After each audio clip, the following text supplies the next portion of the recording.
Bom, no vídeo de hoje eu vou falar um pouquinho sobre O Castelo de Binasco, novela do ano de 1418, que foi publicado pela Diodata Saluzzo em 1819, e que eu tenho aqui neste Lua em Foice, autoras italianas de ficção gótica, insólita e de horror, organizado pela Júlia Lobão e pela Carine Simone, e publicado em uma parceria entre o Sebo Clepsidra e a editora Ex Machina. Essa autora aqui do Castelo de Binasco, né, a Diodata Saluzzo, é tida como aquela que iniciou o gótico italiano e que, como o próprio título dessa novela nos indica, esse texto se aproxima bastante de O Castelo de Otranto, que foi publicado pelo Walpole em 1764 e que, por sua vez, é ambientado em uma região da Itália, além do que, no prefácio à primeira edição aqui do Castelo de Otranto, o Walpole inventa toda uma história de que, na verdade, o livro é a tradução de um manuscrito medieval italiano, etc. e tal. Já falei um pouco sobre tudo isso no meu vídeo aqui sobre o Castelo de Otranto, então se você não viu aquele meu vídeo, eu vou deixá-lo na descrição deste vídeo que você está vendo agora. Nesse aspecto, então, essa ida da estética gótica à Itália não é mera coincidência, na medida em que, se por um lado, como eu disse em alguns vídeos anteriores aqui nesse último mês, na Europa Ocidental havia essa ideia de que o leste europeu era uma terra cheia de prodígios e mistérios, por outro lado, havia também esse olhar exotista e ligado a uma passionalidade exacerbada em relação à própria Itália, que na época ainda não havia passado ali por um processo de unificação. Sobre isso, convém lembrar também que O Aparicionista, que o Schiller publica entre 1787 e 1789, se passa justamente em uma outra região da Itália, que é Veneza, né? Eu também fiz um vídeo recente aqui sobre O Aparicionista, então se você não viu aquele meu vídeo, eu sugiro que veja. Bom, como vocês sabem, eu não sou um especialista em literatura italiana. Na verdade, a literatura italiana constitui uma falha enorme na minha formação como leitor, então eu vou aqui fazer algumas especulações mais generalizantes e vou aplicá-las ao caso italiano. E aí você, que é um especialista nessa literatura, diga se eu estou falando alguma bobagem ou se essas minhas ilações fazem algum sentido. Existe uma diferença fundamental em termos de estética gótica, separando o Castelo de Binasco desses outros textos que eu mencionei antes, né, aqui do Castelo de Otranto e do Aparicionista, que, apesar de ambientados na Itália, foram escritos de uma perspectiva externa. O Walpole, ele era inglês, se não me engano, e o Schiller, ele era alemão, né?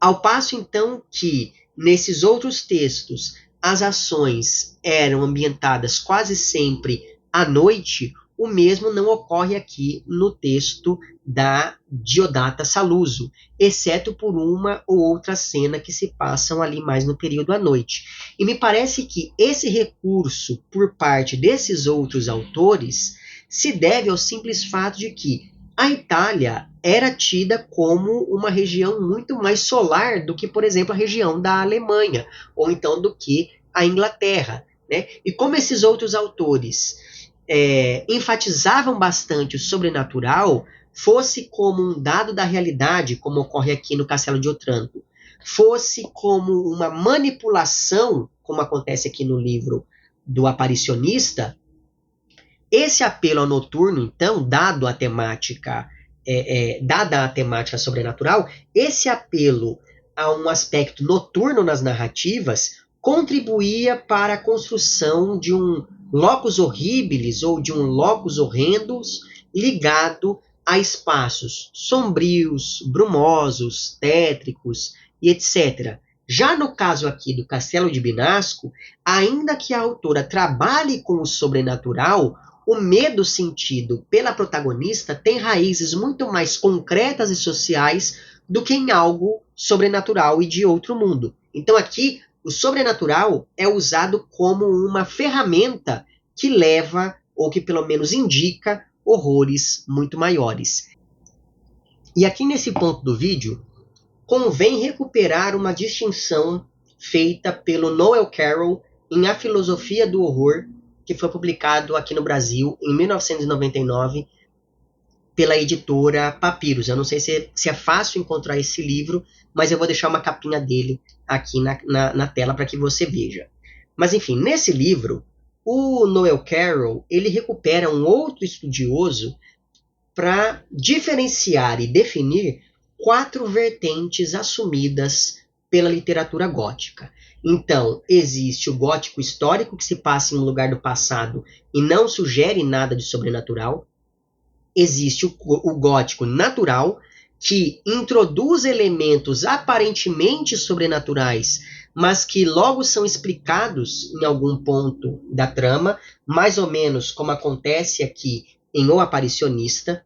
Existe o gótico sobrenatural, que é aquele em que são mencionados eventos que revelam a sobrenatureza da narrativa, como acontece aqui em O Castelo de Otranto.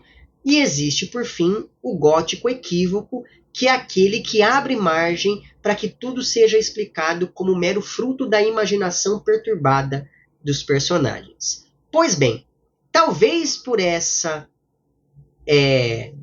associação externa com o gótico, a partir aqui do Castelo de Otranto, do Aparicionista e de algumas outras obras, talvez porque no século V a região ali da Itália foi dominada pelos ostrogodos, ou ainda, talvez pelo passado neoclássico e pela importância de um poeta como Petrarca no imaginário popular italiano, o fato é que a Itália sempre teve certa resistência e até certo desprezo por aquilo que hoje se convencionou chamar de literatura gótica, mas que no século XIX era simplesmente chamada de literatura fantástica.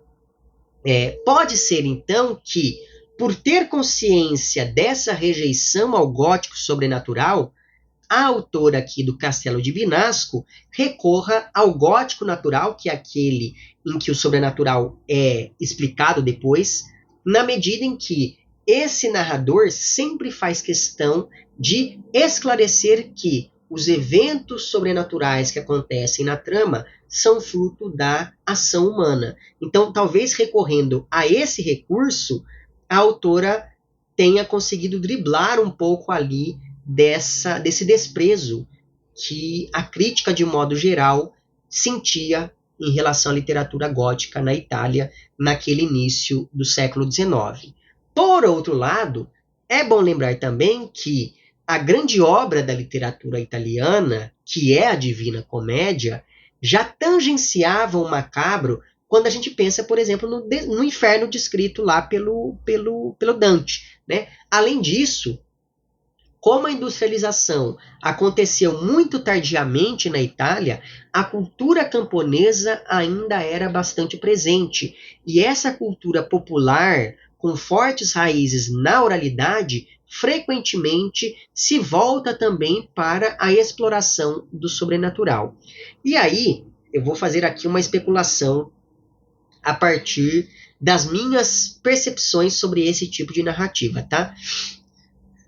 Eu tenho a impressão de que quando essas narrativas tradicionais, populares e de cunho oral são produzidas por uma perspectiva masculina, essas narrativas falam de aventuras ou sobre seres que vagam pelo mundo, personagens que vagam pelo mundo. E aí entram histórias de advertência sobre os perigos de se andar na floresta, por exemplo, e que geralmente também são usadas para controlar as mulheres, né?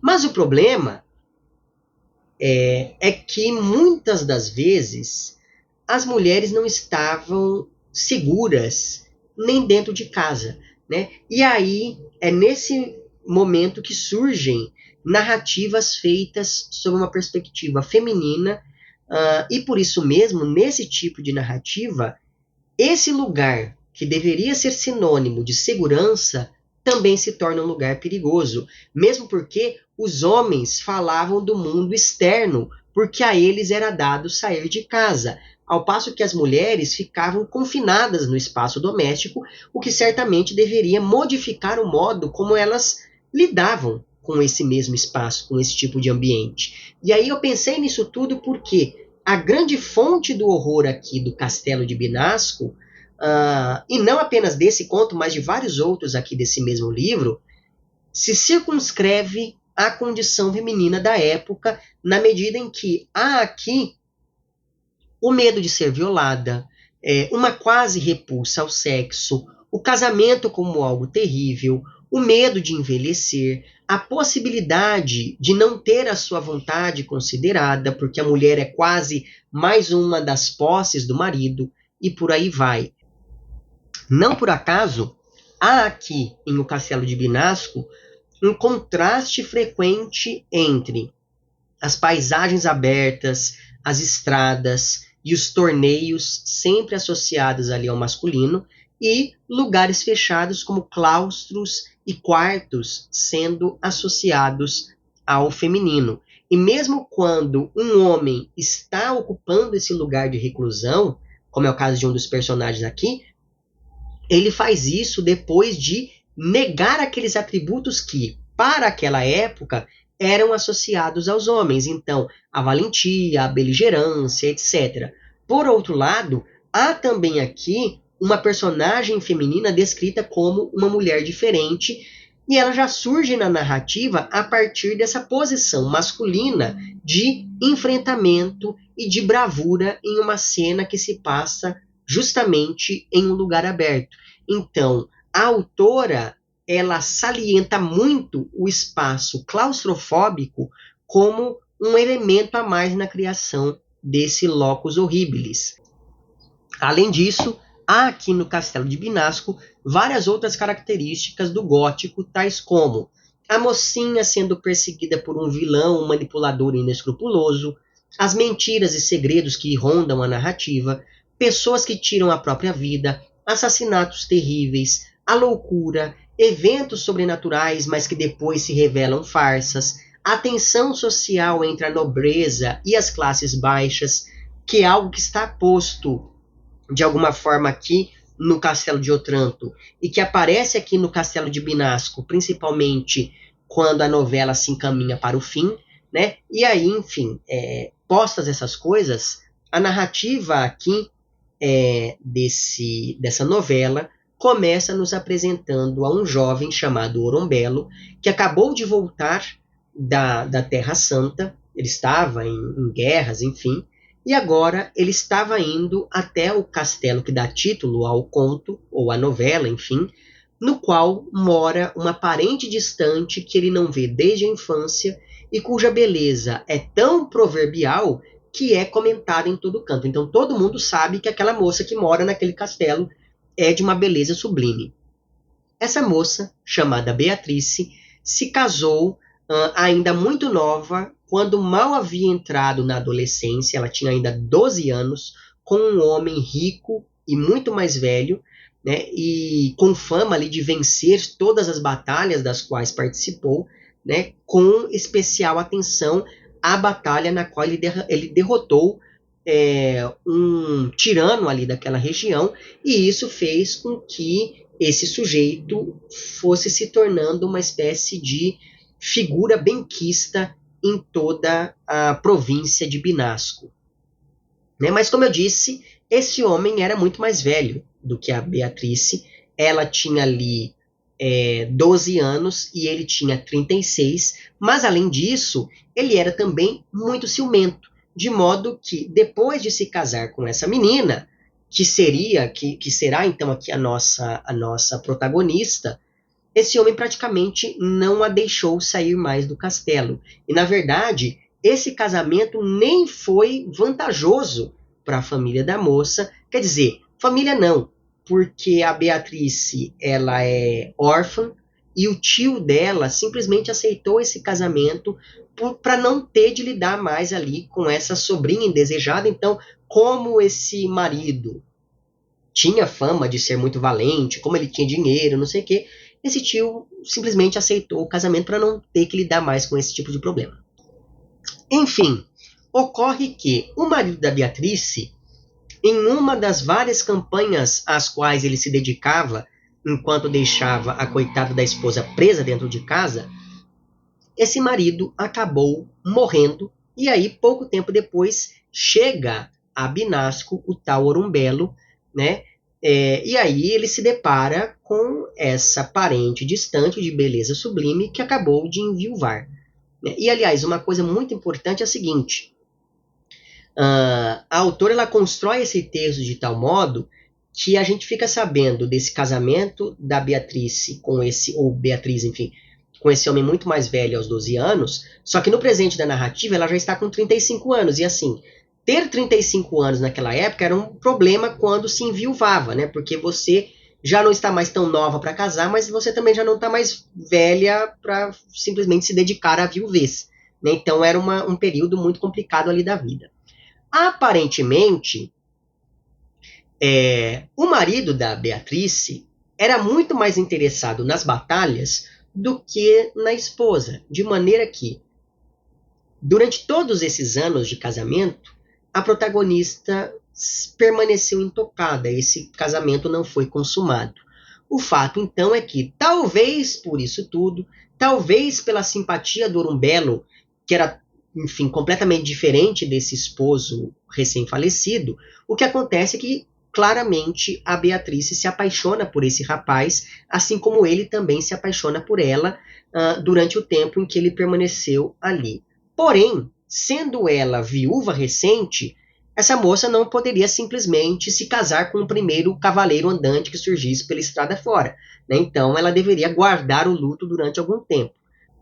Mas a coisa piora e piora bastante, porque agora que o marido da protagonista morreu, um outro homem está indo até Binasco para tomar posse de tudo aquilo que foi deixado pelo defunto, e isso inclui a própria Beatriz. O nome desse homem que está indo até Binasco é Felipe Visconti, e ele está disposto a fazer qualquer coisa para conseguir se casar com a Beatriz, e isso mesmo se tiver de forçá-la a finalmente consumar o seu casamento. E o tempo todo, o narrador se mantém a partir de uma perspectiva feminina, o que fica claro quando esse Felipe é descrito como ardente ou perverso, e tudo isso com uma conotação, enfim, negativa. Mas, antes de partir para o enfrentamento mais físico, esse tal Felipe percebe que a Beatriz é uma mulher bastante supersticiosa, e por isso ele começa a manipular uma série de situações para tentar induzi-la a aceitar esse novo casamento. Uma dessas situações é a seguinte: certa noite, a protagonista estava olhando a paisagem da janela de seu quarto quando ela percebe um brilho muito estranho à distância, e quando esse brilho vai se aproximando, essa moça percebe que se trata de uma procissão de fantasmas. Porém, quando ela muda de posição, ela percebe que todos aqueles espectros desapareceram. E aí isso acontece na página 34 aqui do livro, no trecho que eu vou ler para vocês agora. Era o 26º dia de outubro, e o repicado toque do sino marcava o meio da noite. Estava a condessa de Tenda, que é a Beatrice, acostumada às vigílias entre as preces sagradas e piedosas, e a aproximação do dia dedicado aos mortos enchia-lhe o coração de um mais ardente e mais lúgubre entusiasmo. Abaixo de seu quarto solitário havia uma margem cortada sem declive. Um sopro de vento noturno abriu sua grande janela, e ela, aproximando-se para fechá-la, parou por um breve momento com um suspiro. Olhou para o céu estrelado de outono, e no fundo nu do vale, lá embaixo, viu passar uma fileira avermelhada de luzes ondulantes que iluminavam a margem com uma luz fúnebre. Longos fantasmas brancos sustentavam aquelas luzes, e se ouvia uma sombria canção de ninar e de morte misturada ao som do turbulento vento. Involuntário terror a afastou. Rapidamente abriu a porta que dava para a galeria vasta e deserta. Tudo estava silencioso na escuridão, e apenas um leve som de armas se aproximava, um leve mover-se de passos rápidos. E aí a narrativa avança. Aos poucos, essas aparições e vozes sussurrantes vão se tornando cada vez mais frequentes e acabam convencendo não só a Beatrice, mas também um padre que convivia ali no castelo, de que o espírito do falecido marido dela estava insatisfeito porque essa protagonista não tinha se casado ainda com o novo dono do castelo de Binasco, que é o tal do Felipe Visconti. Outro exemplo disso acontece na página 39. O modo de vida da Condessa de Tenta foi inacreditavelmente penoso nas noites que se seguiram àqueles 3 dias. Ouvi o gemido na voz moribunda que saía das não mais mudas muralhas quando ela estava trancada em seu quarto. E se ela ia, levada por quase um delírio pavoroso, vagando na escuridão, a frase final se repetia em todas as ruas.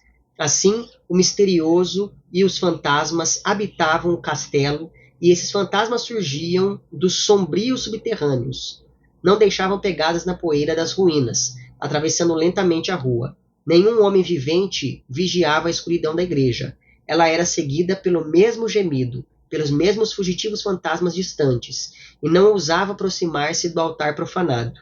Ela, abafando seus gritos com profundo terror, as luzes apagava e com passos vacilantes e incertos voltava para lá onde ouvia de novo repetir: Beatrice, Beatrice, você devolveu as terras da Lombardia, devolva o senhorio da sua liberdade. Ao mesmo tempo, então, em que arma todos esses simulacros, em que cria todos esses fantasmas, o Felipe diz que nem fazia tanta questão assim desse casamento, mas que precisaria se casar com Beatriz para apacentar os fantasmas, porque era como se o sobrenatural os estivesse obrigando a esse casamento. E assim, para que esses eventos estranhos cessassem, era preciso que Beatriz se casasse com esse novo sujeito. E, de fato, o Felipe já estava até olhando para as damas de companhia e para as outras mulheres que frequentavam ali esse castelo, mas existe algo relacionado ao poder em se casar justamente com a viúva do dono do castelo de Binasco. Então existe ali essa conquista a mais, caso ele consiga, enfim, convencer a moça a se casar e a se entregar a ele. E é interessante como a técnica narrativa dessa autora vai criando uma tensão cada vez maior, justamente porque nós sabemos mais do que esses personagens sobre tudo aquilo que está acontecendo, o que nos permite prever mais ou menos para onde as coisas vão se encaminhar, e isso de modo algum retira o interesse desse texto. Então, por exemplo, a gente fica nervoso lendo tudo isso porque, ao contrário da Beatriz, a gente sabe que tudo isso que está acontecendo, essas vozes, esses fantasmas, tudo isso é uma armação por parte desse tal Felipe Visconti para tentar convencê-la a se casar com ele. Então é disso, desse descompasso entre o leitor e a personagem, que advém esses momentos de tensão maior no texto. Agora, para você saber como tudo isso acaba, você vai ter que ler a novela. Mas antes de encerrar aqui os meus comentários, eu vou acrescentar outras 2 coisas. Como eu disse, a novela tem um subtítulo que é Novela do ano de 1418. E esse subtítulo confere um distanciamento histórico que, junto com o final dessa narrativa, parece apontar para questões políticas dessa mesma região. E a segunda coisa que eu gostaria de dizer, só para encerrar esse vídeo, é o seguinte: essa edição que eu tenho aqui tem uma introdução muito boa, chamada Fantasmas, Feitiços e Mistérios de autoria feminina na Itália. Essa introdução foi escrita pela Júlia Lobão e pela Karine Simone.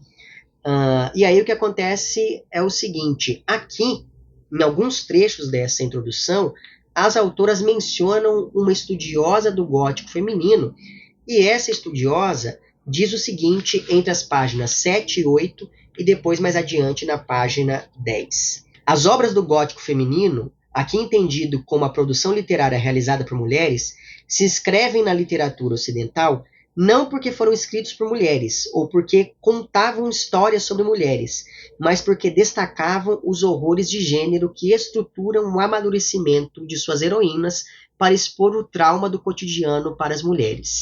E aí, na página 10, essa mesma autora diz o seguinte: por meio dessas construções da subjetividade feminina como simultaneamente regressiva e progressiva, tão instável quanto qualquer castelo ou monumento em decadência, o gótico feminino não localiza o horror em monstros sobrenaturais e na violência espetacularizada como em outras obras góticas do período, mas nas realidades mundanas em que as mulheres precisam aprender sobre a sua subjugação em mundos dominados por homens.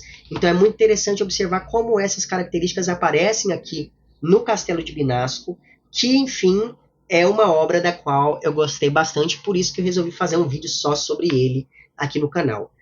No vídeo que eu fiz indicando 13 textos de terror agora no início de outubro, eu falei de outro conto aqui desse mesmo livro, né, que é o Albergue do Urso, da Luídia Emanuel Saredo.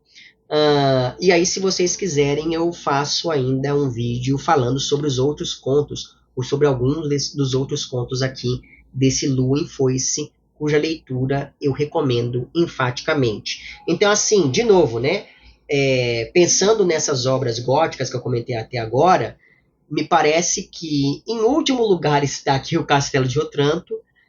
Aí depois eu gostei bastante aqui do Castelo de Binasco, mas o meu favorito ainda continua sendo o Aparicionista do Schiller. Se você aí já leu os 3 textos, diga aí se você concorda ou não com esse meu ranking até o momento. Enfim, deixarei na descrição os links para esses vídeos que eu fui mencionando ao longo dessa minha fala, e na descrição constará também o link para o meu perfil no Apoia-se. E assim, caso você queira e possa contribuir financeiramente com esse meu trabalho por aqui, é só você entrar em contato com os planos de apoio e também com as recompensas equivalentes a cada um desses planos. Fica aqui o meu agradecimento às pessoas que já contribuem. Para você que quer fazer isso, mas que não pode fazê-lo financeiramente, é só você mostrar para o algoritmo dessa plataforma que o meu conteúdo é relevante de algum modo. Então curta o vídeo, compartilhe, comente, etc e tal. Este canal só pode falar sobre moças indefesas em castelos sombrios porque há quem o apoie. Então fica aqui o meu agradecimento por esse apoio financeiro, mas também algorítmico. Vemo-nos nos próximos vídeos e um aplexo.